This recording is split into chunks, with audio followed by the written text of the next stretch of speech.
Oke baik, salam olahraga, apa kabar teman-teman semua, semoga dalam keadaan sehat. Di laga malam hari ini saya akan membahas sekitar ada 10 laga ya. Di laga pertama itu dari laga Inter Milan menghadapi Udinese. Terlihat di laga ini Inter Milan dengan formasi 3-5-2, sedangkan Udinese dengan formasi 3-5-2, formasi yang sama ya. Ada satu pemain akan absen untuk Inter Milan, sedangkan Udinese di laga ini ada 3 pemain, di mana dari pertemuan terakhir kedua tim pada bulan 3 berakhir dengan kemenangan Inter di kandang dengan skor 2-0. Tapi untuk kali ini kemungkinan besar ini Inter Milan akan mampu memenangkan laga, mungkin akan lebih dari selisih 1 gol. Bisa jadi laga ini kemenangan Inter dengan skor 2-0 ataupun 3-0 ya. Selanjutnya saya pergi ke Liga Premier Inggris. Di laga ini mempertemukan tuan rumah Aston Villa menghadapi Crystal Palace. Terlihat di laga ini Aston Villa dengan formasi 4-2-3-1, sedangkan Crystal Palace di laga ini dengan formasi 3-4-2-1 ya. Dimana tuan rumah Aston Villa ada 4 pemain mereka akan absen dan 5 pemain dari tim tamu Crystal Palace. Dari klasemen sementara 2 laga 2 poin untuk Crystal Palace, begitu juga dengan Aston Villa ya, 1 poin dari 2 laga. Jadi untuk laga ini karena memang bermain kandang, tidak menutup kemungkinan Aston Villa ini akan cukup mampu bisa meraih kemenangan di kandang sama menghadapi Crystal Palace. Selanjutnya saya membahas pertandingan Real Betis menghadapi Athletic Bilbao. Terlihat di laga ini kedua tim dengan formasi yang sama 4-2-3-1 ya. Dimana tuan rumah Real Betis ini sekitar ada 4 pemain mereka yang akan absen, sedangkan Bilbao ada 5 pemain. Dari klasemen sementara, di mana dari 3 laga pertama Real Betis meraih 5 poin, sedangkan Bilbao meraih 6 poin dari 2 laga ya. Jadi untuk laga ini bisa jadi kemenangan Real Betis ataupun skor imbang 90 menit. Selanjutnya saya pergi ke laga Torino menghadapi Fiorentina, di mana tuan rumah Torino dengan formasi 4-3-3, sedangkan Fiorentina dengan formasi 3-4-3 ya. Terlihat di laga ini ada 4 pemain yang akan absen untuk Torino, dan tim tamu Fiorentina hanya 2 pemain saja. Di mana kedua tim ini menjalani laga kedua, di mana di laga pertama Torino menelan kekalahan saat menghadapi Inter dengan skor 5-0. Fiorentina di laga sebelumnya imbang menghadapi Cagliari dengan skor 1-1. Jadi untuk laga ini bisa kemenangan tuan rumah Torino ataupun 90 menit nampaknya tidak akan terjadi 3 gol, maksimal 2 gol saja untuk laga ini. Masih di Serie A Italia, di laga ini saya membahas pertandingan Genoa menghadapi Juventus. Terlihat di laga ini Genoa dengan formasi 4-2-3-1, sedangkan Juventus dengan formasi 3-4-3-1 ya.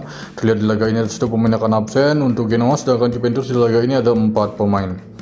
Oke, untuk laga ini melihat dari head to head ini cukup bagus untuk Juventus di laga malam hari ini, mengingat dari squad juga cukup baik. Kemungkinan besar ini Juventus bisa meraih kemenangan di kandang Genoa. Kemudian untuk skor nampaknya masih kurang dari 3 gol. Kemudian saya kembali pergi ke Liga Premier Inggris. Ini dia laga yang kita tunggu-tunggu. Liverpool menghadapi Arsenal. Terlihat di laga ini Liverpool dengan formasi 4-2-3-1, Arsenal dengan formasi 4-3-3. Jadi untuk laga ini kita bisa melihat dari beberapa pemain yang akan absen. Untuk tuan rumah Liverpool di laga ini ada 5 pemain ya, sedangkan untuk Arsenal itu ada 3 pemain, Wan-Bissaka, Havertz, dan Gabriel Jesus ya. Frimpong masih mengalami cedera untuk Liverpool. Jadi untuk laga ini nampaknya akan adu ketajaman untuk kedua tim. Saya mengira di laga ini Liverpool cukup mampu dalam mencetak gol. Di laga ini kemungkinan laga bisa berakhir di skor 2-1 ya, 2-1, ataupun bisa berakhir di skor 2-2. Oke, next selanjutnya kita kembali ke La Liga Spanyol. Di laga ini kita membahas pertandingan Celta Vigo menghadapi Villarreal.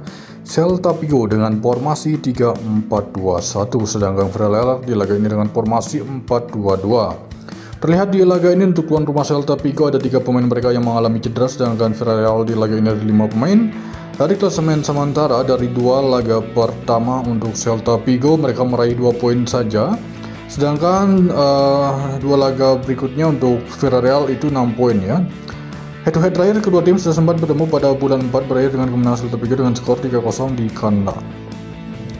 Walaupun terlihat dari 2 laga pertama untuk Villarreal ini cukup baik, tampaknya Villarreal di laga malam hari ini akan cukup sulit untuk bisa meraih kemenangan di kandang Celta Vigo.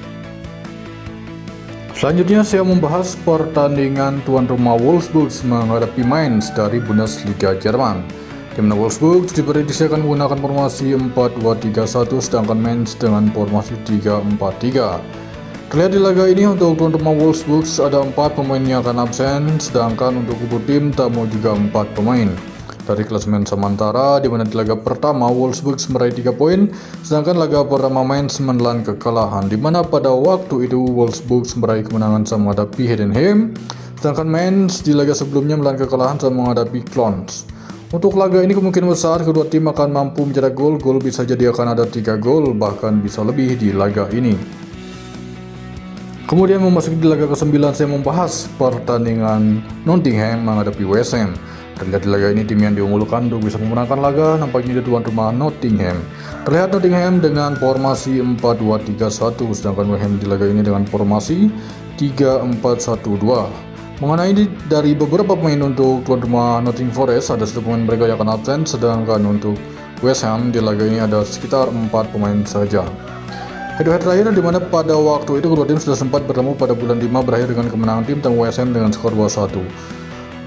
Jadi untuk laga ini kemungkinan besar nampaknya Nottingham akan bisa meraih kemenangan di kandang sama menghadapi tim tamu West Ham. Kemudian memasuki laga yang terakhir, saya membahas pertandingan Brighton menghadapi Manchester City. Terlihat di laga ini Brighton dengan formasi 4-2-3-1, sedangkan City dengan formasi yang sama. Mengenai dari beberapa pemain, ada 3 pemain yang akan absen untuk Brighton. City di laga ini ada 4 pemain mereka. Jadi untuk laga ini tidak menutup kemungkinan cukup sulit untuk Manchester City bisa meraih kemenangan di kandang Brighton. Laga akan kemungkinan akan ada lebih dari 2 gol ya, 3 gol bahkan bisa lebih untuk laga ini. Kemudian nampaknya Brighton ini cukup mampu bisa menahan tim tamu Manchester City.